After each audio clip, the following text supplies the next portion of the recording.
Praise the lord. దేవునికి స్తోత్రం. బాగున్నారా? మరొకసారి దేవుడు ఇచ్చిన అవకాశం బట్టి దేవుని వందనాలు చెల్లిస్తున్నాను. మరి మీరందరూ సంతోషంగా ఆరోగ్యంగా ఉన్నారా? ఈరోజు దేవుని వాక్యం వింటానికి సిద్ధంగా ఉన్నారా? నాకు తెలుసు మీ అందరికీ అనేక పనులు ఉంటాయని, కానీ కొంతసేపు దేవుని వాక్యం వినండి. కొంతసేపే కదా, రోజంతా కాదు కదా. కొంతసేపు వింటేనే మనకు రోజంతా శక్తి ఉంది. రోజంతా అంతే, ఎంత శక్తిగా ఉంటాం మనం. కాబట్టి దేవుని వాక్యం వినండి, దేవుని వాక్యం చదవండి. జార్జ్ ముల్లర్ అన్నారు, ఈరోజు నాకు అధికముగా పనులు ఉన్నాయి కాబట్టి కనీసం 3 గంటల సేపు నేను ప్రార్థన చేయాలి. మనకి ఎక్కువ పనులు ఉన్నాయి కాబట్టి కనీసం 3 నిమిషాలు కూడా మనం ప్రార్థన చేయం. అందుకే మన అన్ని పనులు విఫలమైపోతాం, లేకపోతే అది సఫలత లేకుండా మనం చూస్తున్నాం. మరి ఈరోజు అవర్ ఆఫ్ ప్రేయర్ అనే కార్యక్రమాన్ని మేము ఆహ్వానిస్తున్నాం. మీరు ఫస్ట్ టైం ఈ కార్యక్రమం చూస్తున్నారంటే we welcome you in the name of Lord Jesus Christ. మరి ఈరోజు ఈ వాక్యం ద్వారా మీరు దేవుడి దగ్గర సమీపంగా అవ్వాలని ఆశిస్తున్నాం. మరి ఎవర్ ఆఫ్ ప్రేయర్ కార్యక్రమం మే నెల నుంచి దేవుడు ఈ ప్రతి దినం ఆపకుండా కొనసాగిస్తున్నాడు. మరి బైబిల్లో ఉన్న ప్రార్థనలతో సహా కొన్ని యేసు ప్రభు వాక్య బోధనలు, ఎందుకంటే ఒట్టి ప్రార్థనలు మాత్రం కొన్ని ప్రభువు చెప్పిన మాటలు కూడా మనం ధ్యానిస్తూ మరి ఇంతవరకు దేవుడు నడిపించిన విధానం బట్టి దేవునికి వందనాలు చెల్లిస్తున్నాం. మరి ఈరోజు వాక్యంతో సిద్ధంగా ఉన్నారా? ప్రార్థన. పరిశుద్ధమైన తండ్రి దయగల ప్రభువా, మరొకసారి నీ విస్తారమైన కృపను మా పట్ల చూపించి మమ్మల్ని సజీవ లెక్కల్లో ఉంచినాయన. ఈరోజు నీ వాక్యం మీద భాగ్యం అర్హత మాకు ఇచ్చిన్నావు తండ్రి. నన్ను నిసులో చోట మరుగుపరచు, నీ మాటలు నా నోట్లో ఉంచి ఈ సమయాన్ని దీవించు, ఆశీర్వదించమని యేసు నామమున అడుగుచున్నాం తండ్రి, ఆమేన్. మరి ఈరోజు ఒక ప్రత్యేకమైన వాక్యం చూద్దామండి. మరి యోహాను సువార్త 12వ అధ్యాయము, యోహాను సువార్త 12వ అధ్యాయం మొదటి నుంచి కొన్ని మాటలు మనం చదువుకుందాం. కాబట్టి యేసు తాను మృతుల్లో నుండి లేపిన లాజరు ఉన్న బెతనియాకు పస్కా పండుగకు 6 దినముల ముందుగా వచ్చెను. అక్కడ వారు ఆయనకు విందు చేసిరి. మార్త ఉపచారము చేసెను. లాజరు ఆయనతో కూడా భోజనమునకు కూర్చున్న వారిలో ఒకడు. అప్పుడు మరియా మిక్కిలి విలువగల అచ్చ జడా మాంసి అత్తరు ఒక సేరున్నర ఎత్తు తీసుకొని యేసు పాదములకు పూసి తన తల వెంట్రుకలతో ఆయన పాదములను తుడిచెను. చాలు. ఇది యేసు ప్రభు చివరి వారం. అంటే ఈ వారములో ఆయన సిలువేయబడతాం, ఈ వారములో ఆయన మృతి పొంది సమాధిలో పెట్టబడతాం, మరలా పునరుద్ధానం అవుతాం. చివరిసారిగా ప్రభు ఆశ్చర్యమైన కార్యములు చేసేవారు. ఇక్కడ చూసినట్లయితే ప్రభు లాజర్ని, మరణించిన 4 రోజులు మరణించిన లాజర్ని తిరిగి లేపి మరి వారితో ఒక స్తుతి కూడిక అనుకోవచ్చు, లేకపోతే ఒక మంచి ఆనందమైన సమయం అవ్వచ్చు. వీరు ప్రభువుతో పాటు భోజనం చేస్తున్నారు, ప్రభువుతో పాటు ఆనందిస్తున్నారు. ఇక్కడ మనము మరియను చూస్తున్నాం. మరియ, మార్త, లాజర్ వీరు యేసు ప్రభువుకి ఎంతో సమీపమైన కుటుంబం. వీరు బేతనీలో ఉండేవారు. యేసు ప్రభు ఎప్పుడు యెరూషలేములో ఉన్నప్పటికీ బేతనీ అనేక సార్లు వీరి దగ్గరికి వెళ్ళి సువార్తను ప్రకటించారు అనే సంగతిని మనం చూస్తున్నాం. అంటే యెరూషలేములో వారు అంగీకరించలేదు, కానీ బేతనీలో మరి చుట్టుపక్కల ప్రాంతంలో ప్రభువుని వారు అంగీకరించినట్లు, ఆయన వాక్యానికి, ఆయన స్వస్థత కార్యాలకి, ఆయన తాకుదలకి ఆశపడినట్లు మనం చూస్తున్నాం.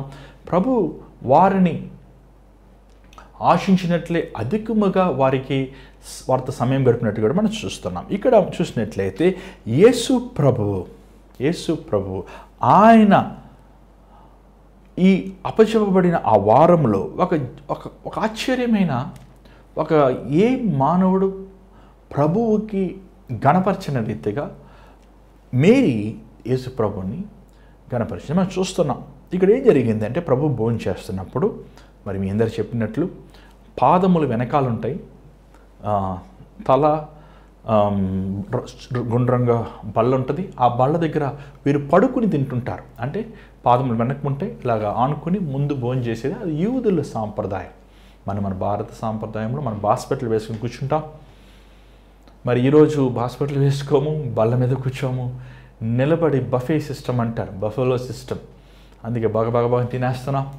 గ్యాస్ట్రైటిస్ ఏమండి స్టమక్ ప్రాబ్లమ్స్ ఎన్నెక్కి వచ్చేస్తున్నాయి. కాబట్టి భోజనం అంటే చాలా తీరిగ్గా రిలాక్స్గా తినాలి, చక్కగా ఆనందించు సంభాషించు తినేది ఒక మంచి అలవాటు.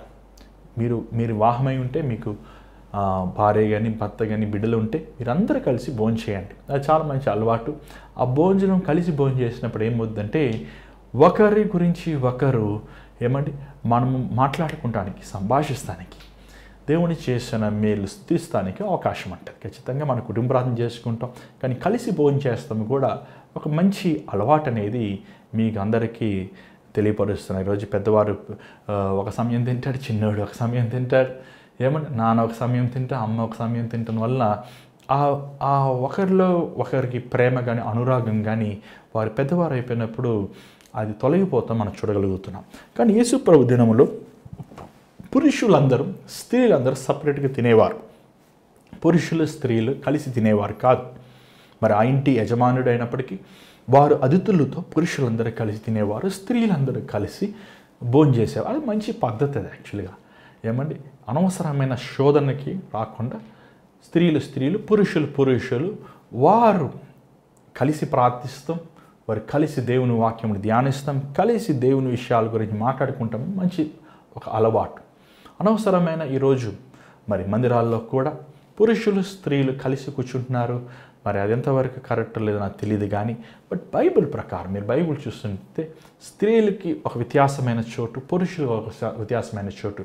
మరి ఆ సమయమున వారు వారు పరిశుద్ధపరుచుకుని ప్రభు ఎదుట, అంటే స్త్రీలు తక్కువ పురుషులు తక్కువ అని కాదు, కానీ శోధన రాకుండా, అనవసరమైన శోధన రాకుండా ఆ ఎడబాటు ఉంటాము. పురుషులకి స్త్రీలకి సపరేట్గా ఉండటం మంచి అలవాటు. ఇక్కడ మనం చూసినట్లయితే పురుషులు వీరు భోజనం చేస్తున్నప్పుడు మరి మరియ యేసు ప్రభు వెనకాల నుంచి వచ్చి ఆయన పాదముల దగ్గర ఏం చేసిందంటే బహు విలువైన అత్తరిని ప్రభు పాదముల దగ్గర కుమ్మరించి తన తల ఎంట్రుకలతో ఆయన పాదములని తుడిచింది. ఇది మనం చదువుతానే ఎంతో సామాన్యంగా ఉంది, కానీ ఇది అసలైన చాలా గొప్ప విషయం. అత్తర్ అనేది మరి ఈ రోజుల్లో మనకి పర్ఫ్యూమ్ అంటాం, ఎవరు పెడితే వాళ్ళు పర్ఫ్యూమ్ చేసేస్తారు, ఏది ఒరిజినల్ ఏది డూప్లికేట్ తెలియదు. కానీ మరి ఆ దినాల్లో 2000 సంవత్సరాలకు ముందు భూమికి విలువ ఉండదు, బంగారానికి విలువ ఉండదు. ఎందుకంటే బంగారం నాణాలు కాయిన్స్, మీరు మీ అమ్మమ్మ గారు మీ నాన్నమ్మ అడిగితే అయ్యా 10 రూపాయలకి ఇంత బంగారం వచ్చేదయ్యా అంటారు. మరి ఆ దినాల్లో బంగారానికి విలువ ఉండదు, భూమికి ఇల్లు వాకిలి విలువ ఉండదు. సో ఒక అమ్మాయి పుట్టినప్పుడు ఏం చేస్తారంటే ఆ తల్లిదండ్రులు ఒక అత్తరు అది ఒక రాతితో చేయబడిన ఒక పర్ఫ్యూమ్. అత్తర్లో ఏముంటుందంటే ఒక విలువైన మొక్కలు ఉంటాయి. మీరు హిమాలయ ప్రాంతం వెళ్ళినట్లయితే ఈరోజు కూడా కొండల ప్రాంతంలో మంచి సువాసన వచ్చే ఫ్లవర్స్ ఉంటాయి. అది ఎంత కాలం మనం నిలవదీస్తామో అది అంతగా విలువ అవుతుంది. ఉండే కొలిది అది విలువ ఉంటుంది. చాలాసార్లు వారు ఆ కుమార్తెకి సమయం అయినప్పుడు, లేకపోతే ఆ కుమార్తెకి ఏదైనా ధనం ఖర్చు పెట్టాల్సి వచ్చినప్పుడు అత్తరిని నిలవదీసి వారు 20 సంవత్సరాలు 30 సంవత్సరాలు లేకపోతే 40 సంవత్సరాలు వారు అమ్మి ఆ సమయంన వారు వివాహం చేస్తాము కానీ లేకపోతే తన అవసరతలు తీరుస్తామనేది ఆ దినములో అది సాంప్రదాయం. అంటే సమస్తం మనకులాగా బ్యాంకులు కానీ మరి రూపాయలు కానీ చాలా తక్కువ, కానీ అది విలువైనది, ఎంతో విలువైనది, ఎంతో పొకిషమైనది. అది చాలామందికి అది వారి జీవనోపాధి. అంటే ఆల్ ద సేవింగ్స్, ఇక బ్యాంక్ అవనివ్వండి, షేర్స్ అవనివ్వండి, ల్యాండ్ అవనివ్వండి, కార్ అవనివ్వండి, బైక్ ఏదైనా సరే అది సమస్తము అది వారి ఆస్తిగా ఉండేది. సో మరియ ఏం చేసిందంటే మరియ యేసు ప్రభు పాదముల దగ్గర ఆ అత్తర్ని పోసేసింది. మరి ఆ దినముల్లో అది 300 దేనారములు, అంటే సంవత్సరము జీతము. కానీ ఈరోజు విలువ అంటే ఎంతంటది? అత్తరి లెక్కలు కట్టినట్టు 1000 కోట్ల డాలర్లు. 1000 కోట్ల డాలర్లు ఇంచుమించు మన రూపాయల్లో 80,000 కోట్లు, అంతే కదా. మరి ఒక డాలర్ ఇంచుమించు 75, 78, 80 పెట్టుకోండి. ఎందుకు సార్ 75 పెట్టుకోండి. 75,000 కోట్ల ఖరీదైన అత్తరుని ఆ మర్రి ఏం చేసిందంటే యేసు ప్రభు పాదముల దగ్గర కొమ్మరించేసింది. తన భవిష్యత్తు గురించి కానీ, తను ఎలా బతుకుతుంది, తను ఎలా వివాహం చేసుకుంటుంది, తను ఎలా జీవిస్తుంది, తన సర్వము ప్రభు పాదం దగ్గర కుమ్మరించి, అంతతో కాదు కానీ తన తల జుట్టుతో తనని ప్రభు పాదములు తుడిచినట్లు మనం చూస్తున్నాం. ఎందుకు ఒక స్త్రీకి జుట్టు ఘనమైనది, వారి జుట్టుని ఎంతో ప్రేమిస్తుంటారు. చాలామంది సహోదరులని వారి జుట్టుని ఎంతో ఎక్కువ సమయం పట్టించేందుకు they are proud of it. కానీ అలాంటిది ప్రభు పాదములు తన జుట్టుతో ప్రభు పాదములు తుడిచి ప్రభువుని ఆరాధించినట్లు మనం చూస్తున్నాం. అంత మాత్రమే కాదు, ఆ గదంతా మంచి సువాసనతో నిండి ఉంది. ఇది బైబిల్లో ఏ ఒక స్త్రీ కూడా చేయలేదండి, ఏ ఒక పురుషుడు కూడా ఈవెన్ శిష్యులు కూడా చేయలేదు. ప్రభువుని అంతగా ప్రేమిస్తాము, ప్రభువుని అంతగా ఎంతోమంది ప్రభు ద్వారంగా స్వస్థత పొందారు, ఎంతోమంది ప్రభు ద్వారంగా మేలు అనుభవించారు, ఎంతోమంది ప్రభు ద్వారంగా ఆహారము పెట్టబడ్డారు, ఎంతోమంది ప్రభు కార్యాలందు విశ్వాసం ఉంచారు. కానీ ప్రభువుకి తన జీవితంలోనే ప్రభువుని ఎంతో విలువైన బహుమానమని ప్రభు పాదముల దగ్గర కుమ్మరించింది ఎవరంటే ఈ సహోదరి అయిన మేరీ. మరి ఈమె కార్యం చేసినప్పుడు శిష్యులు ఏం చెప్పారో చూడండి, లేకపోతే శిష్యుడు ఏం చెప్పాడో చూడండి. 4వ వచనం చూడండి. ఆయన శిష్యులలో ఒకడు అనగా ఆయనను అప్పగింపనై ఉన్న ఇస్కరియోతు యూదా ఈ అత్తరెందుకు 300 దేనారములకు అమ్మి బీదలకు ఇయ్యలేదనను. అయ్యి ఎందుకు ఇది వేస్ట్, ఆయన పాదాల దగ్గర పోస్తే ఎందుకు వేస్ట్, ఇది అమ్మేసి పేదవారికి ఇవ్వచ్చు కదా. చాలామంది అనుకుంటారు పేదవారికి మనం దశమ భాగాలను ఇస్తే, పేదవారికి మన కృతజ్ఞత కానుకలు ఇస్తే దేవునికి ఇచ్చినట్లు అని. కాదు, పేదవారే, దేవుడే. ఇక్కడ చూసినట్లయితే ప్రభువుకి తన అత్తరు కుమరించినప్పుడు యూదాస్కర్ ఎందుకు వేస్ట్ ఇది. ఈరోజు చాలామంది అడుగుతారు, ఏంటి రోజు టీవీ ప్రోగ్రామ్స్ ఇస్తారు, ఎందుకు అన్ని వేల రూపాయలు ఎందుకు వేస్ట్ చేస్తున్నారు, ఏంటి ఎందుకు ఇన్ని కెమెరాలు వేస్ట్ చేస్తున్నారు, అమ్మో ఇంత ఖరీదా కెమెరా, అమ్మో ఏమండి మీ బంగారం కొనుక్కున్నప్పుడు అమ్మో ఇంత ఖరీదా గాజులు, అమ్మో ఇంత ఖరీదా ఈ పట్టు చీర, అమ్మో పెళ్లి చేసేటప్పుడు చూడండి ఒక్క రోజు కోసం 5 లక్షలు 10 లక్షలు, అమ్మో ఇన్ని లక్షల పెళ్ళికి అంటే కట్నాలు ఇచ్చినప్పుడు అమ్మో ఇన్ని కట్నాల, ఇన్ని 2 లక్షలు కట్నమా, 1,00,000 రూపాయలు కట్నం, అప్పుడు అవునరా అమ్మో అని. దేవుని దగ్గరకు వచ్చినప్పుడు అమ్మో అయ్యా దేవుని మందిరం కట్టాలయ్యా, మీరందరూ కానుకలు తీసుకురండి అంటే ఎందుకు దేవుని మందిరం అన్ని లక్షలు ఎందుకు, ఎక్కడో చెట్టు కింద ఆరాధించుకుంటే సరిపోదా. చూసారా ఈ యూదా ఇస్కరియోతు ఆత్మది. ఎంతోమంది ఉచిత సలహాలు ఇస్తుంటారు, మీరు పేదలు డబ్బులన్నీ పాడు చేసేస్తారేంటి అంటే, పేదల డబ్బులు నువ్వు పాడు చేస్తావు మేము పాడు చేస్తామేంటండి, అరే దేవుని కోసం ఖర్చు పెడుతుంటే పాడేంటి అసలు నీకు అర్థం కాదు. అయ్యా యేసు ప్రభు బంగార పాదములయ్యా, 80 కోట్లేంటి 80 లక్షల కోట్లేంటి, ఎంత ఆయన పాదముల దగ్గర కుమరించినా ఆయన మహాత్ముడిగా ఆయన గొప్పతనానికి సరిపోదయ్యా. అది ఎంత గొప్పవాడు మన దేవుడు. నువ్వు ఎన్ని కోడి బిర్యానీలు తిన్నావు, ఎన్ని బియ్యం ప్యాకెట్లు తిన్నావు చెప్పు, నీ పిల్లలకి ఎంత ఫీజులు కట్టావు, నీ కార్కి ఎంత, నీ బండికి ఎంత పెట్రోల్ కొట్టావు, అవి వేస్ట్ కాదు. ఎందుకు వారిని టికెట్ కొనుక్కొని హాలిడేకి వెళ్తున్నావు, అవి వేస్ట్ కదా, అవి వేస్ట్ కాదు. దేవుడి కాணிకేస్తే వేస్ట్, దేవుని నామాన్న దేవుడికి ఇస్తే వేస్ట్. అది ఈరోజు మనుషులు ఎంత స్వార్థప్రియులు అయిపోయారు, ఎంత ధనాపేక్షలు అయిపోయారు. అసలు ఉద్యోగం లేనప్పుడు, అసలు ఒక ఉద్యోగం రాక అప్పుల పాల్లో ఉన్నప్పుడు, అరే హాస్పిటల్లో పడి కష్టాల్లో ఉన్నప్పుడు, బాధల్లో ఉన్నప్పుడు దేవుని సేవకులు ఒకరు ప్రార్థిస్తే, అరే ఒక అన్నారు అమ్మ నాకు కోవిడ్ వచ్చింది, 5 లక్షల హాస్పిటల్ బిల్లు కట్టాము కానీ బాగుపడలేదు, ప్రార్థన చేశాక తగ్గిపోయిందన్న, చాలా స్తోత్రం, ఎందుకంటే కానికని 5 రూపాయలు వేసాను.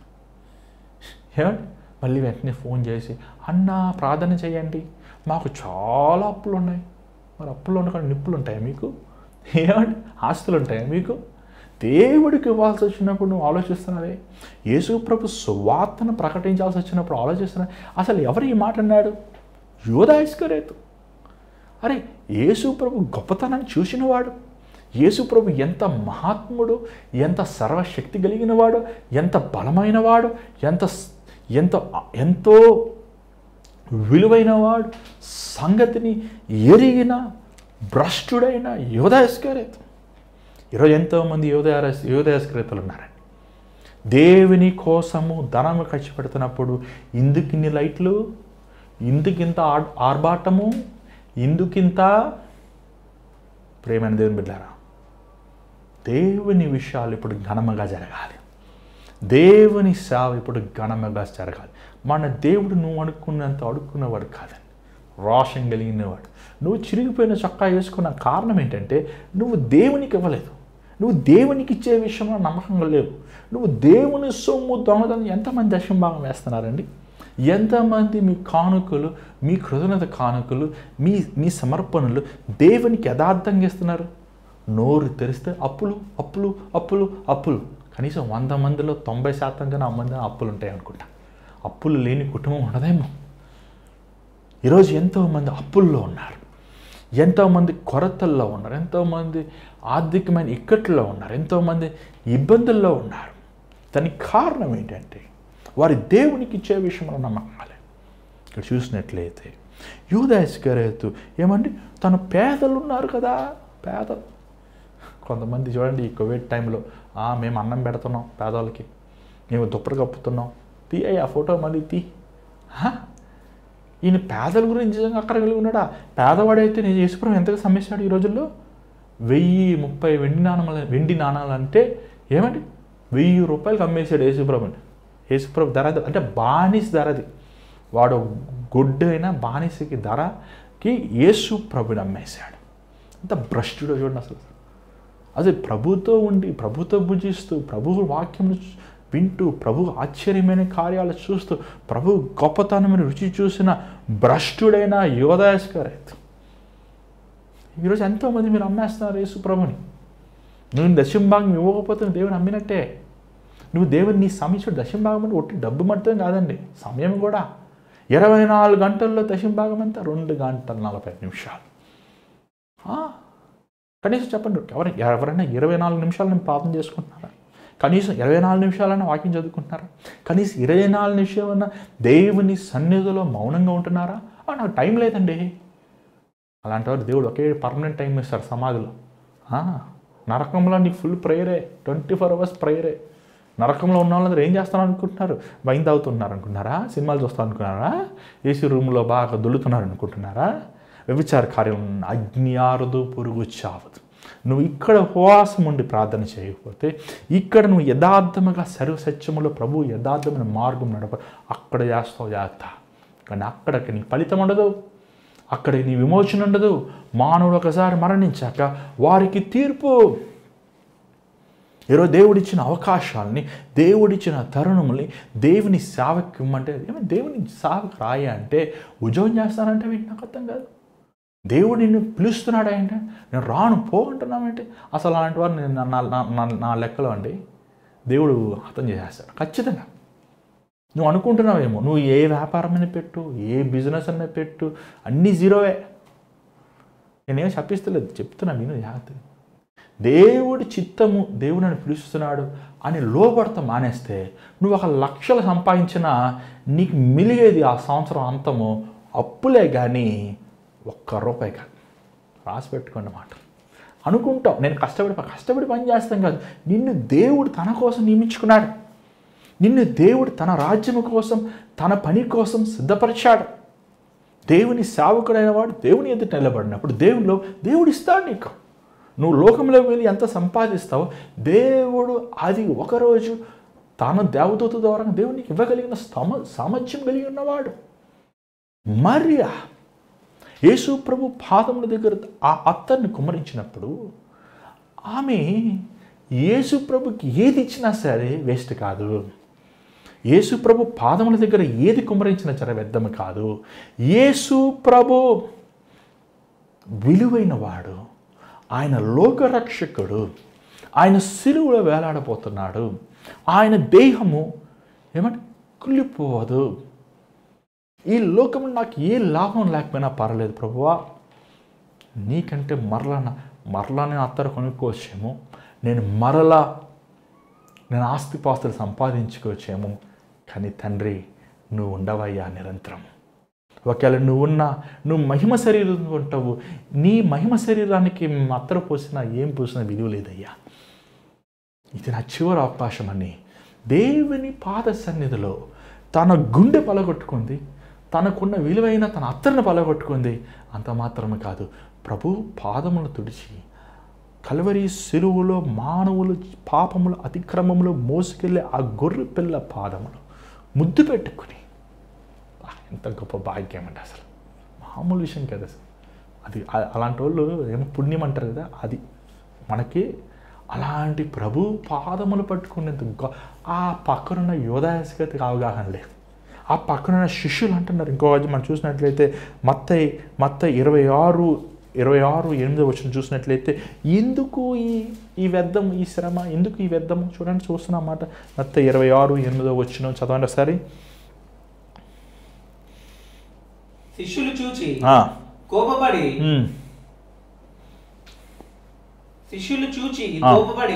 ఈ నష్టం ఎందుకు అంటే కోపం వచ్చిందంటే శిష్యులకి.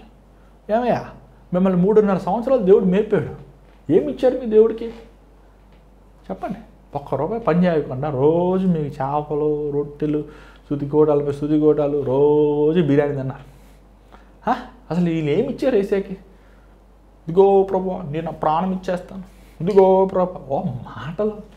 ఈరోజు మాటలు ఎక్కువైపోయినాయి సంఘంలో, ఈరోజు మాటలు ఎక్కువైపోయినాయి విశ్వాసుల మధ్య. క్రియలలో దేవుడు లేడు. ఎందుకు ఈ వ్యర్థము, ఎందుకు కోపం వచ్చిందంటే వీళ్ళకి.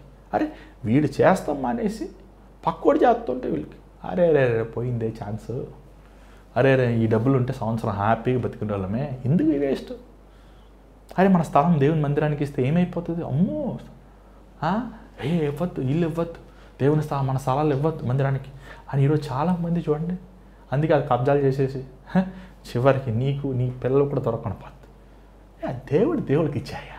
అది జ్యేష్ఠ కుమారుడైనా, అది నీ మొదటి జీతమైనా, అది నీ ప్రథమ ఫలమైనా దేవునికి ఇచ్చేసే. నువ్వు ఎందుకు అసలు దేవుడికి అంతా ఇచ్చే. నువ్వు నిజంగా దేవుడు నీకు ప్రేమ లేదా? నీకు ఇంత మేలు చేసి అసలు దేవుడు ఏమైనా ఉంచేసుకుంటాడా? ఆయన ఏమన్నా స్వార్థప్రియుడా? ఏమండి, ఒకసారి ఒక అవ్వ తన మనవరాలకి లడ్డు కొనిచ్చిందంట. లడ్డు కొనిస్తే నాకు లడ్డు పెట్టరా అనిందంట.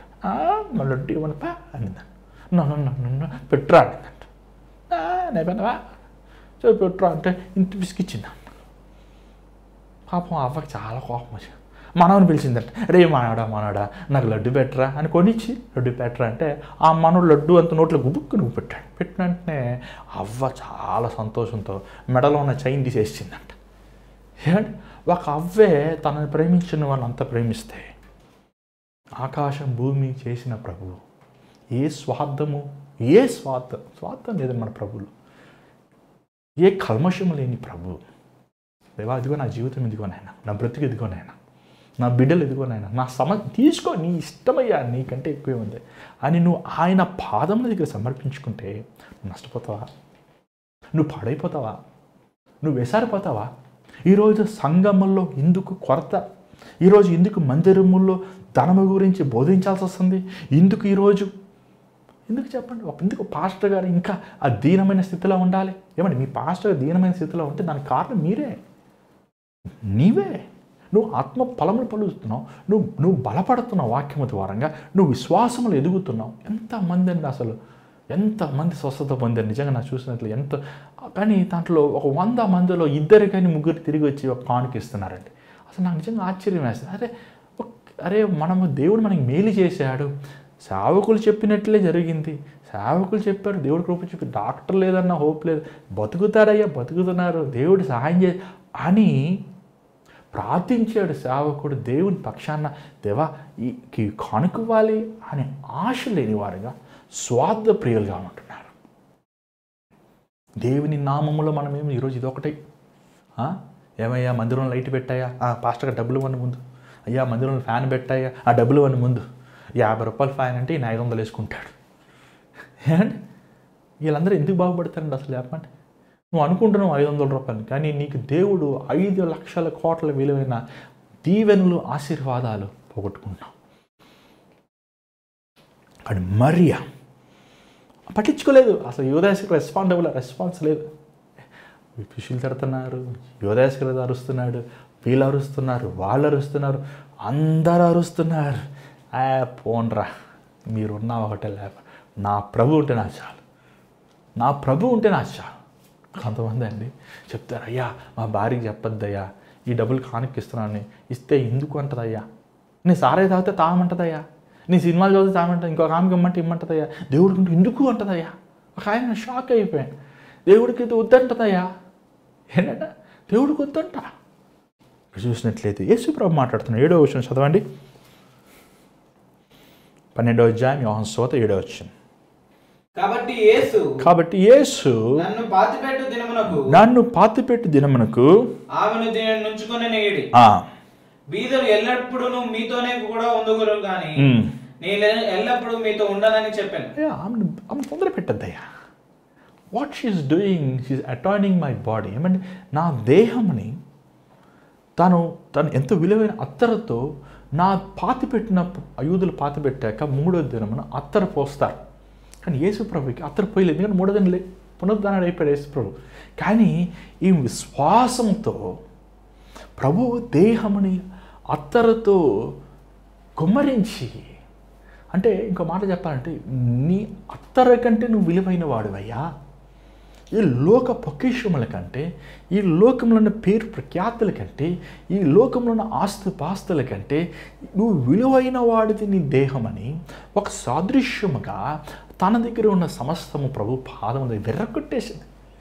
అత్తర డబ్బా మాత్రం వెర్రకొట్టలేదు, కానీ తన హృదయం కూడా వెర్రకొట్టింది.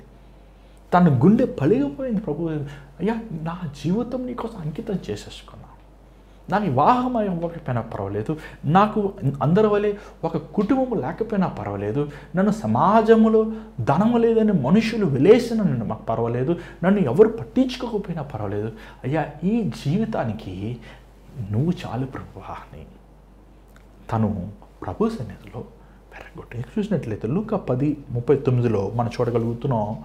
మరియా యేసు ప్రభు పాదముల దగ్గర కూర్చొని ఆయన దగ్గర నేర్చుకుంది. యోహాను సువార్త 11:32 చూస్తున్నాం. మరియా యేసు పాదముల దగ్గర పడి తన జీవితాన్ని సమర్పించుకుంది. యోహాను 12:3 చూస్తున్నాం. మరియా యేసు పాదముల దగ్గర యేసు పాదములు అభిషేకించి యేసుని కనపరిచింది. తన పాదముల యేసు పాదములు తన అత్తరుని పోసి ఆ అత్తరు తన పాదములు అభిషేకించి తనను గణపరిచింది. ఈరోజు దేవుని బిడ్డలారా, దేవుడికి కావాల్సింది నీ విరిగి నలిగిన హృదయం, దేవుడికి కావాల్సిన నీ సమయం, దేవుడికి కావాల్సిన నీ దేహం, దేవుడికి కావాల్సిన నీ బ్రతుకు. నువ్వు ఒక విశ్వాసిగా ఉన్నావు, నువ్వు రక్షించబడ్డావాడు అంటున్నావు, కానీ ఏం చేస్తున్నావు చెప్పు? ఎలా ఉంది నీ బ్రతుకు? చూడండి ఏం జరిగింది. ఇప్పుడు చెప్పిన వెంటనే ఆమె చేసినప్పుడు ఏమని, ఆ పేదవారు ఉంటారు, మీకు ఎప్పుడు ఉంటాడు అప్పుడు ఉన్నారు పేదవాళ్ళు, ఇప్పుడు ఉంటారు. పేదవాళ్ళు ఎందుకు పేదవాళ్ళు ఉంటారు తెలుసా అండి మీకు? వాళ్ళు చేసుకున్న తీర్మానాలు బట్టి. నువ్వు పేదవాడికి 100 రూపాయలు ఇచ్చావు అనుకో, ఏం చేస్తావు? మరలా వస్తారు 100 రూపాయల కోసం. ఒక పేదవాడికి అన్నం పెట్టావు అనుకో, మరలా. ఇప్పుడు ఈ made the decision to be like that. మన ఒక ఆయన చెప్తున్నాడు, భారతదేశంలో అడుక్కున్న వాడికి రోజుకి 1000 రూపాయల నుంచి 1500 వరకు మినిమం ఇన్కమ్ వస్తుందండి. ఎంతట ఒక లెక్కలు కట్టారు, ఇది ఇట్స్ మీన్ అఫీషియల్. 1000 రూపాయల నుంచి 1500 వరకు ఒక అడుక్కున్న వాడికి భారతదేశంలో వస్తుంది. నువ్వు రోజంతా 12 గంటలు పని చేసినా నీకు 1000 రూపాయలు వస్తుంది. వాడు గంట 2 గంటలు అడుక్కుంటే వాడికి 1000 రూపాయలు వస్తుంది. నువ్వు ధనవంతుడు, వాడు ధనవంతుడా? అంటే అడుక్కున్నాడంటే ఖచ్చితంగా ఇవ్వద్దంటలేదు, ఇవ్వండి కాదంటే. కానీ ఇదే బిజినెస్ అయితే, నేను పనికి వెళ్ళను, నేను ఆఫీస్కి వెళ్ళను, నేను ఉద్యోగం చేసుకోను, ఇదే నేను నటన చేసి ఆశాలు వేసి, ఏమండి ఎంతోమంది చేతులు లేనివారు, ఎంతోమంది కాళ్ళు లేనివారు, ఎంతోమంది ఏమండి వికలాంగులు, గుడ్డివారు ఈ రోజుల్లో సంపాదిస్తున్నారండి. ఈరోజు మన గవర్నమెంట్ వారు సపోర్ట్ చేస్తున్నారు అన్నవారు, ఎంతో సబ్సిడీస్ ఇస్తున్నారు. ఎంతోమంది మీ ఐటీ కంపెనీస్లో ఎంతోమంది మనం చూస్తున్నవారు. కాబట్టి దే మేడ్ ద డిసిషన్. వారికి నువ్వు ఇచ్చిన ధనం ఏం చేస్తున్నారు? That is what my question. నువ్వు ఇచ్చిన ధనం వాళ్ళ నోట్లు చూస్తుంటే ఆ పాన్ పరాక్తు ఉంటుంది, ఆ సారాయ వాసన వస్తుంటుంది. అంటే నువ్వు ఇచ్చిన ధనం వాడు పాప వ్యసనాల కోసం, దుర్మార్గం కోసం. ఎప్పుడు ఎవరికి డబ్బు ఇవ్వనండి నిజంగా. ముఖ్యంగా అడుక్కున్నాను, మంచిగా అన్నం అని పెడతాను. అన్నం వద్దంట వాళ్ళకి. ఒకసారి ముసలమ్మ, అమ్మ ఏం తింటావా అమ్మా అని పూరి ప్యాకెట్ కొనిస్తే వద్దంట. అయ్యా నాకు వద్దు, ఇందు ఏం కావాలమ్మా, నాకు డబ్బులే కావాలి. మరి ఎందుకమ్మా డబ్బులు అడుగుతుంది? బియ్యం కొని పెట్టినా, బియ్యం వద్దమ్మా, నాకు డబ్బులే కావాలి. ఎందుకైనా పాన్ పరాక్ కావాలని. ఏంటంటే పాన్ వేసుకోవాలి నోట్లో, అయ్యా వేసుకొని 3 రోజులు అవుతుంది, పాన్ వేసుకోవాలి. చూసారా ఈరోజు ఎంతమంది ధనమునిచ్చి చెడు వ్యసనాలు చూడండి. అలాంటి I don't believe in that అండి. ఖచ్చితంగా మనం సహాయం చేస్తాం, ఖచ్చితంగా అన్నం ఇస్తాం, వస్త్రాలు అన్నీ ఇస్తాం. కానీ అన్నిటికంటే ముఖ్యమైనది యేసయ్య ముఖ్యం. ఒక అడుక్కున్న వాడికి నువ్వు 10 నిమిషాలు కూర్చుని వాడు తను సంభాషించి వాడి జీవితంలో ఉన్న సమస్యలకి యేసు ప్రభు పరిష్కారం చెప్పి వాడి కోసం నువ్వు చేయి పెట్టి ప్రార్థించి. చాలామంది దెయ్యాలు పట్టినవారండి, చాలామంది దెయ్యాలు పట్టినవారు. నువ్వు చేయి పెట్టి ప్రార్థించి వాడు 2వ రోజు బాగుపడు. వాడు యేసు ప్రభువుని ప్రార్థన చేస్తే వాడికి దేవుడు అన్నం పోషిస్తాడు. వాడు బతుకు మారిపోద్ది. వాడు అడుక్కునేవాడు ఉండేవాడు. ఏమంటే అంతేగాని నా పట్టణాలంటే మేము ఇవ్వాలి, అన్నదానాలు చేయాలని చెప్పి డబ్బులు పోసుకొని సగం నువ్వు తిని సగం వాళ్ళకి ఇచ్చి మళ్ళీ కెమెరా యాక్షన్ అని చెప్పి ఊరు వాడంతా పెట్టుకొని మేము సంస్థలు మేము అన్నదానాలు చేస్తున్నాం, ఇదిగో మేము కూడా పెద్దవాళ్ళమి, ఆ ఫోటో తీయని. ఏందండి యేసుప్రభు ఏమన్నాడు? ఎవరికైనా నువ్వు సహాయం చేసినప్పుడు నీ ఎడం చేతికి కానీ కుడి చేతికి కానీ తెలియనివద్దు. అంటే ఈరోజు ఈ వాక్యముని అసలు బైబిల్ చదవనమాట మీరు. ఏదో ఏమండి ఈ సునామీ, చెన్నైలో సునామీ వచ్చినప్పుడు వీధికి ఒక డబ్బా పెట్టుకుని అడుక్కునేవాడు. నా షాక్. సునామీ వచ్చి సంవత్సరమైనా ఒక డబ్బా పెట్టి అడుక్కునేవారు. అప్పుడు ఈ గవర్నమెంట్ ప్రభుత్వం వారు కనిపెట్టింది ఏంటంటే ఇలాగ నికిలితనం, దొంగతనం అనేక సొమ్ము కలిచేసి వాళ్ళ స్వార్థాన్ని వాడుకుంటున్నారు, మీరు ఎవరికి ఇవ్వద్దు అని ప్రకటన చేసిన తర్వాత ఆగింది. ఏమంటే ఈరోజు ఎంత మోసం. దేవుని పేర్లో ట్రస్ట్లు అని చెప్పి, ఎన్జిఓస్ అని చెప్పి, ఏమండి అసలు ఎంత ధనము లెక్క లేకుండా దొంగ లెక్కలు వేస్తా. సరే నువ్వు దొంగ లెక్కలు వేసి నువ్వు ప్రభుత్వాన్ని మోసం చేస్తున్నావు, నీ పక్కవాడిని మోసం దేవుని మోసం చేయగలవా? నువ్వు దేవుని మోసం చేయగలవా చెప్పు? మరలా మాట్లాడితే పేదవారు మనం రక్షించాలంట. ఏమైనా దేవుడు రక్షించలేడా? దేవుడు రక్షించలేడా? వారు దేవుడి బిడ్డలు కాదా? వారు దేవుడికి దేవుడు వారు స్వతంత్రం ఇవ్వలేదా? ఈరోజు మన జీవితాలు మార్చుకోవాలి. ప్రభువుకి ఇచ్చిందే. చూడండి ఏం చెప్పాడు చూడండి దేవుడు. మార్కు సువార్త 9వ అధ్యాయం ఇదే భాగం మనం ఇంకో చోట్ల కూడా చూస్తున్నాం. మార్కులో చూస్తున్నాం, మత్తయిలో, యోహానులో కూడా మనం చూస్తున్నాం. మార్కు 9వ అధ్యాయము 14 క్షమించండి, మార్కు 9వ అధ్యాయం కొంచెం మనం ముందుకు వెళ్తే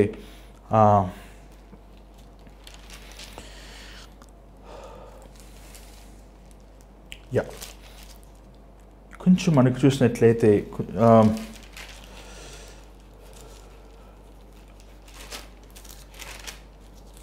మార్క్ 14వ అధ్యాయం క్షమించండి, మార్క్ 14వ అధ్యాయము 9వ వచనం. మార్క్ 14:9 చదువుతారా? సర్వలోకములో ఎక్కడ ఈ సువార్త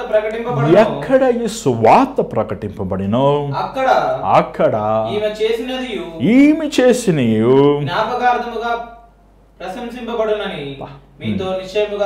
అసలు దేవుడు ఎవరైనా దేవుడు కనపరిచి దేవుడు ఉంచుకోడండి. అసలు ఏమండి చెప్పాం కదా ఆ సంగతి. అలాగే దేవుడు ఉంచుకోడు. 2000 సంవత్సరాల ముందు మనం ఏమన్నా మహాత్ములు జ్ఞాపకం మనకి? రాజులు జ్ఞాపకున్నారా? అధికారులు జ్ఞాపకున్నారా? ఎవరైనా మనకి గనులు జ్ఞాపకున్నారా? ఎవరినైనా మనము విలువగా ఇచ్చుతామా? కానీ దేవుడు అంటున్నాడు ఈ రోజు కూడా, ఈ దినము కూడా మరియ నన్ను గణపరిచింది కాబట్టి, మరియ తన జీవితంతో సర్వము నాకు ఇచ్చింది కాబట్టి, తను తాను నా కోసం అంకితం చేసుకుంది కాబట్టి, ఎక్కడైతే యేసు ప్రభు సువార్త ప్రకటించబడుతుందో, ఎక్కడైతే యేసు ప్రభు గొప్పతనం ప్రకటించబడుతుందో, ఎక్కడైతే యేసు ప్రభు మహిమపరచబడతాడో అక్కడ మరియను కూడా వారు జ్ఞాపకం చేసుకుంటారు. ఎంత ఘనత అండి, ఎంత ఘనత. నీ దగ్గర 100 లక్షల కోట్లు ఉండొచ్చేమో, కానీ నువ్వు చచ్చిపోతే ఎవరు జ్ఞాపకం చేసుకుంటాడయ్యా? ఎవరు జ్ఞాపకం చేసుకుంటాడు? హూ కేర్స్ చెప్పండి? చాలామంది పిల్లలు నాన్న ఫోటో దగ్గర పెట్టుకుని చచ్చిపోయాక ఆ ఫోటో దగ్గర ఒకరిని గుద్దుకుని చంపుకున్న వాళ్ళు ఉన్నారండి. అరే నాన్న చచ్చిపోయి 3 రోజులు కూడా అవ్వలేదు, ఆస్తి నాకు ఇవన్నీ పీకలు పట్టుకుని ఉన్నారు. అసలు ఎందుకు? ఎవరు జ్ఞాపకం చేసుకుంటారు? ఎవరు జ్ఞాపకం చేయ. కానీ దేవుడు మరి ఆ విషయం ఆ బైబిల్ రాయి, మత్తయి, మార్కు, యోహాను రాయి, నా కుమార్తె గురించి రాయ్యా. నన్ను ఎంతగా ఈ కుమార్తె నన్ను ప్రేమించింది, నన్ను ఎంతగా ఈ కుమార్తె నన్ను గణపరిచింది, మీరు కూడా నన్ను గణపరచలేదయ్యా. మన తండ్రి మన దగ్గర ఎదురు చూసింది వస్తువులు కాదండి. ఇట్స్ నాట్ ఏమంటే డబ్బులు కావాలంటే ఆయన చేసుకుని, బంగారం నాది వెంటనే మీరు ఇచ్చేది ఏంట్రా అనేసారు ప్రభు. ఏమంటే డబ్బులు కావాలంటే ఆయన ప్రింటింగ్ ప్రెస్ ఆయన పెట్టుకుని చేసుకుంటాడు, బంగారం అయింది, స్థలాలు ఎకరాల పొలం అన్నీ ఆయనే. నువ్వు ఇచ్చేది ఏంటి అక్కడ? అది కాదు ప్రభు చూసేది, మనసు చూస్తున్నాడు. నీ మనస్సులో ఉన్న ఆశ చూస్తున్నాడు. ఆ దేవుడికి అన్నీ ఇచ్చేసేయాలి, ఆ దేవుడే కావాలి నాకు అని వాంఛ చూస్తున్నాడు ప్రభు. ప్రభువుకి నీ హృదయం కావాలయ్యా. ఆస్తులు, ధన సంపదలు కాదు ప్రభు ఆశించేది. అందరు దేవుడు నీ మనసును ఆదరి, ఇప్పుడు ప్రేమిస్తానా ఏమండి, ప్రేమిస్తాను అంటున్నావు, నీ భార్యను ప్రేమిస్తాను అంటావు. ఏం చేస్తావు వెడ్డింగ్? ఎందుకు నీ భార్యకి అన్ని చీరలు కొంటావు? ఎందుకు నీ భార్యకి అన్ని నెక్లెస్లు కొంటావు? ఎందుకు నీ పిల్లల కోసం అన్ని ఆస్తుపాస్తులు సంపాదించి పెడతావు? ఎందుకు? నువ్వు వాళ్ళు ప్రేమిస్తున్నావు కాబట్టి. ఊరిని పోయిన వాళ్ళందరూ కొని పెట్టావు కదా, ఊరిలో పోయిన పిల్లలందరూ నువ్వు ఖర్చు పెట్టావు కదా. నీ పిల్లలు బాగుండాలి. అలాగా నా దేవుడు నిన్ను ఇవ్వాలి. నీ ప్రేమకి, నిజమైన ప్రేమకు అర్థం ఏంటంటే త్యాగం అండి. యేసుప్రభు తన ప్రాణాన్ని త్యాగం చేశాడు. మరియా తనకున్న సర్వం త్యాగం చేసింది. దేవుడు అదే, నువ్వు నన్ను ప్రేమిస్తే నాకు సమస్తం త్యాగం చేయి. అననీయ సఫీరా ఎందుకు మరణించారు? వారు అంతా ఇవ్వకుండా కొంచెమే ఇచ్చారు. కొంచెమే ఇచ్చి ఏం చెప్పారు? అంతా ఇచ్చాను అబద్ధం ఆడారు. సార్ అది ఇంకా డబుల్ ద శిక్ష. అది ఏమంటే మొత్తం ఇవ్వలేకపోతే నోరు మూసుకుని కూర్చో, ఇవ్వలేకపోతున్నాను ప్రభా, ఇంత ఇవ్వగలను చెప్పు. అంతేగాని అంత ఇచ్చేసాను, ఇంత చేశాను, అంత చేశాను సాక్ష్యాలు చెప్పేసి నేను అది చేశాను, ఇది చేశాను, సాధించాను, అది కట్టాను, ఇది కట్టాను చెప్పేసి, ప్రభు కోసం అన్నీ చేసేసాను చెప్పేసి మనుషుల్ని రోజును మోసం చేయొచ్చు, కానీ ప్రభుని మోసం చేయగలవా? నేను ఒకటే నేర్చుకున్నాను నా జీవితంలో. నేను లోకంలో ఉద్యోగం చేసుకున్నా. ఖచ్చితంగా డబ్బు కావాలంటే ఉద్యోగం చేసుకోండి, తప్పేం లేదు. మీరు కాయగూరలు పెట్టుకుని టీ కొట్టు పెట్టుకున్న కూడా ₹1,00,000 సంపాదించచ్చు. ఇది ఏమంటే మన పానీపూరి వాళ్ళు న్యూస్లో వచ్చింది కదా, ఈ డిమానిటైజేషన్ చేసినప్పుడు ₹500 నోట్లు, ₹1000 బ్యాన్ చేసి 10,000 కోట్ల క్యాష్ ఉందంట ఆయన దగ్గర. ఎవరో పానీపురం కూడా సంపాదించేది, డబ్బులు కాదు, దేవుని పేరు పెట్టి సంపాదించదు. నేను ఒకటే తీర్మానం చేసి, ప్రభా నేను సేవకు వస్తే నా 2 చేతులు, నా నోరు నీ కోసమే. నేను ఇంకా మరలా ఓన్లీ ఎన్నెన్నో ఆఫర్స్ వస్తాయి మనకి. అది చేయండి పాస్టర్ గారండి, ఇది చేయండి, మీ సైడ్ ఇన్కమ్ కదా. అయ్యా మాకు సైడ్ ఇన్కమ్ ఒకే ఇన్కమ్, యేసు ప్రభువే నా ఇన్కమ్, ఆయన ప్రేమే నా ఇన్కమ్ అయ్యా, ఆయన కనికరమే నా ఇన్కమ్, ఆయన చూపించే దయే నా ఇన్కమ్ అయ్యా. అంతే. మేము పేదవాళ్ళమే, మా సేవ చేయండి, మేము కరోనా వచ్చింది, మాకు తుఫాన్ వచ్చింది, మాకు వర్షాలు వచ్చినాయి. ఏమండి వర్షాలు వస్తే తుఫాన్ వస్తే యేసు మీద చాచయ్య, ఆ మబ్బులు పైన ఉన్న ప్రభువు మీద చెయ్యి చాచయ్య, ఆయనని పోషిస్తాడు. ఎప్పుడు పెట్టినా సింహం పిల్లలను ఆకలిగా ఉంటాయి కానీ ఏమండి సింహం అడవికి రాజు, సింహం పిల్లలుగానే ఆకలిగా ఉంటాయి కానీ కీర్తనలు 34 చూస్తున్నాం. యెహోవాయందు ఆశ్రయించిన వాడికి ఏ కొదువు ఉండదు. అండర్లైన్కి బ్యాగ్ కేకని పెట్టుకుని పెన్ పెట్టుకుని ఏమంటే ఏ కొదువు ఉండదు. తన బిడ్డలను పోషించగలిగిన వాడు, తన యందు నమ్మకం ఉంచిన వాడిని పోషించగలిగిన వాడండి సమర్థుడండి మన ప్రభు. చేతకనేవాడు కల్లా టప్పవాడు కాదు, దేవుడు కాదు, రోషం కలిగిన దేవుడు. మరి అంటారు ఏం సంపాదించాను, మోకరించి నోరు తెలిసి ప్రభువా అని అడుగుతానంటే నాకు ఇస్తాడండి దేవుడు. కొన్నిసార్లు అడిగేస్తాను కంగారు పడి, అవి మెయింటైన్ చేసుకోలేక పెట్టుకోలేక అయ్యో హవేసిపడి అడిగాను ప్రభా ఏం చేయాలి ఇది అని అడిగిన పరిస్థితులు ఎన్నో ఉన్నాయి. ఏమండి ప్రభా నాకేం కావాలో నీకు తెలుసు. ఏమండి నీ కొడుకు వచ్చి నాన్న నేను 5వ క్లాస్ చదువుతున్నాను, నాకు మంచి BMW కార్ కావాలి అంటే వాడు గొడవ పట్టుకెళ్ళాక నువ్వు కొనిచ్చేసావు అనుకో. మన దేవుడు కూడా కోటేశ్వరుడు కొనిచ్చేసి వాడు నడిపేప్పుడు ఏం చేస్తావు చెప్పండి? లైసెన్స్ లేదు ఫస్ట్ పాయింట్, ఉండదు. ఎట్లా నడుపుతాడు? ఏసి బుద్ధి ఉండదు, స్పాట్ చచ్చిపోతాడు. అలాగా మన దేవుడికి తెలుసు. నువ్వు అడుగుతావు మన అనేకసార్లు, కానీ అనవసరమైన అడుగుతాం. నువ్వు ఒకటే అడుగు నాన్న, నీ చిత్తం లేదు ఉంది అది ఇవ్వయ్యా. నువ్వు ఎప్పుడు బెస్ట్ ఆలోచిస్తావు కానీ చెడ్డ ఆలోచించాం. ఈరోజు మీ జీవితాలు దేవునికి ఇవ్వండి. నీ బ్రతుకులు ప్రభువుకు సమర్పించుకోండి. ఇవ్వండి, దేవునికి ఇవ్వండి. దేవుని నీ ప్రేమ ఇవ్వండి. పేదవాళ్ళకి ఇవ్వండి, కానీ పేదవాళ్ళకి ఇస్తే దేవునికి ఇచ్చినట్టు కాదు. దేవుని మందిరములకి ఇవ్వండి. దేవుని మందసం ముందు మీ సర్వం అంకితం చేసే నీ పిల్లలపై నా 3 పిల్లలు మీ సేవ చేయండి రా చెప్పండి. నువ్వు ఇంజనీర్ అవ్వు, నువ్వు డాక్టర్ అవ్వు, నువ్వు ఐఐటీకి పో. వాడు ఐఐటీకి పోయి సిగరెట్లు నేర్చుకొని సారాయి నేర్చుకొని ఊరేసుకొని చేస్తాడు. ఎందుకు? దేవుడు నువ్వు నా 3 ఒక్కడు కదయ్యా, 3 నీ సొత్తే ప్రభు ఉంచే. వాడు ఒకవేళ అపవాది వాడిని వలేసినప్పటికీ దేవుడు వాడిని మార్చుకుని లోకమంతా రక్షిస్తాడు. దేవునికి అసాధ్యమైనది ఏదీ లేదు. ప్రియమైన దేవుని బిడ్డలారా, ఈరోజు మీ జీవితాలు ఇవ్వండి, మీ బిడ్డల జీవితాలు ఇవ్వండి. మీ సర్వము దేవునికి అంకితం, ఆయన పాదం దగ్గర అంకితం చేయండి. ప్రార్థిద్దాం. పరిశుద్ధమైన తండ్రి, దయగల ప్రభా, మరి అని ఎంతగా ప్రేమ, ఎంతో గొప్ప భాగ్యమయ్యా.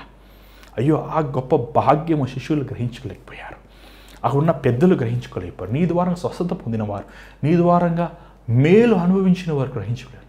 కానీ నువ్వు మరియ మనోనేత్రము తెరిచావయ్యా. నువ్వు లోకరక్షకుడివని, నువ్వు సజీవుడవని, నువ్వు జీవం కలిగిన వాడివని, నీకు అసాధ్యమైనది ఏది లేదని సింహాసనం మీద కూర్చుని వేల లక్షల దేవదూతల ముందు పరిశుద్ధుడిని ఆరాధించబడేవాడివని, నువ్వు ప్రత్యేకమైన గొప్ప దేవుని కుమారుడివని గ్రహించుకుని పోయా. మాకు ఆ కృపను దయచేయను. మేము చూసినప్పుడు అయ్యా, నువ్వు ఎంత విలువైన వాడు మాకు తెలియదు. అయ్యా, ఎంత చులకనగా మేము మిమ్మల్ని చూస్తున్నాం ప్రభా, మమ్మల్ని క్షమించిన ఆయన. ఎంత చులకనగా మేము నిన్ను ఆలోచిస్తున్నాం నేను నీ గురించి. మమ్మల్ని క్షమించి ప్రభా. అనేక సార్లు మేము మాటలతో నిన్ను ప్రేమిస్తున్నామంటున్నాం, కానీ మా క్రియలు, మా నడవడికలు ఎంతో విరోధముగా ఉంటున్నాయి నాయన. మమ్మల్ని క్షమించు ప్రభా, మమ్మల్ని క్షమించిన ఆయన, మమ్మల్ని క్షమించిన ఆయన. విశాలమైన మనసు దయచే, నిన్ను ప్రేమించే మనసు దయచే. పోతే పోయింది నా ప్రాణం, నా ప్రభువు నాకు కావాలి. ఆయన్ని కావాలంటే నీ కోసం బలైపోతానికి కూడా సిద్ధపడతానికి సాయం చేయ ప్రభా. నీకంటే విలువైన వారు ఎవరున్నారు నాయన? నీకంటే గొప్పవారు ఎవరున్నారు ప్రభా? నీలాంటి ప్రేమామూర్తి ఎవరున్నారు నాయన? మా కోసము నువ్వు సర్వముని విడిచిపెట్టి, నీ పరలోక సింహాసమును వదిలిపెట్టి, నీ ఘనతను, నీ గౌరవాన్ని, నీ మహిమను వదిలేసి మా కోసము కల్వరి శిలువలో ఒక భయంకరమైన శిలువ యాగాన్ని అనుభవించవయ్యా. ఇది ఏ మానవుడు మా కోసం చేయలేదయ్యా. ఏ మహాత్ముడు అనబడేవారు చేయలేదు, ఏ దేవుడు అనబడేవారు చేయలేదయ్యా. నువ్వు ఒక్కడివే చేసావు యేసయ్యా. నువ్వు ఒక్కడివే గొప్పవాడు నాయన. తండ్రి, ఈరోజు మా జీవితముని నీ పాదముల దగ్గర నీళ్లు కుమరించినట్లు మా జీవితాన్ని నీ పాదం దగ్గర కుమరించేస్తా. నీ ఇష్టము ప్రభువా, నువ్వు ఏమన్నా మమ్మల్ని చేసుకోనాయన. ఏ ప్రశ్న అడుగుతానికి మాకు హక్కు లేదు నాయన. నీ చేతుల్లో నీ ఆస్తి నాయన. నువ్వు మమ్మల్ని నడిపించు ప్రభా. నీ ఇష్టానుసారంగా నువ్వు మమ్మల్ని వాడుకోమని, మాలో ఉన్న కల్మషములు తీసే ప్రభా. నీకు తెలుసు మా గురించి, మమ్మల్ని యోగ్యులుగా, ప్రయోజకులుగా చేయమని యేసు నామములో అడుగుచున్నాం తండ్రి, ఆమేన్. మరి ఈరోజు ఈ వాక్యం ద్వారా మీరు మేలు పొందని నమ్ముచున్నాం. దేవుడి మీతో మాట్లాడంటే దయచేసి మోకరించి మరలా ప్రార్థన చేయండి. మరలా మీ జీవితం అంకితం చేసుకోండి. ప్రభువుకు తీర్మానం చేయి. ఇంతవరకు ఒకసారి తీర్మానం చేసేవాము ఎప్పుడు గతంలో, కానీ ఈరోజు మరలా తీర్మానం చేయి. మరలా మోకరించి ఏసైకి చెప్పయ్యా, నేను ఎన్నో విషయం తప్పిపోయాను, కానీ ఇప్పుడు మరలా నీ వైపు తిరుగుతున్నాను. నేను మేక్ ఎ రీకమిట్మెంట్ విత్ గాడ్. నేను ప్రభువుతో నడవాలి. ఎవరైతే ఈ కార్యక్రమం మీరు దీవించుకొని మేలు పొంది ఈ కార్యక్రమం ప్రోత్సాహాన్ని ఆశిస్తే, ఒక చిన్న కార్డుని పంపించాలని ఆశిస్తే, మరి ఆన్లైన్ కాబట్టి గూగుల్ పే, ఫోన్పే అకౌంట్ మీరు పంపించవచ్చు. దేవుడు మిమ్మల్ని, మీ కుటుంబాన్ని దీవిస్తాడు. మరి ఈ కార్యక్రమం లైక్ చేయండి, సబ్స్క్రైబ్ చేయండి, మీ ఫ్రెండ్స్, ఫ్యామిలీస్ తెలియపరచండి. మరి దేవుడి చిత్తమైతే రేపు 7 గంటలకి మిమ్మల్ని చూద్దాం. అంతవరకు take care. God bless you.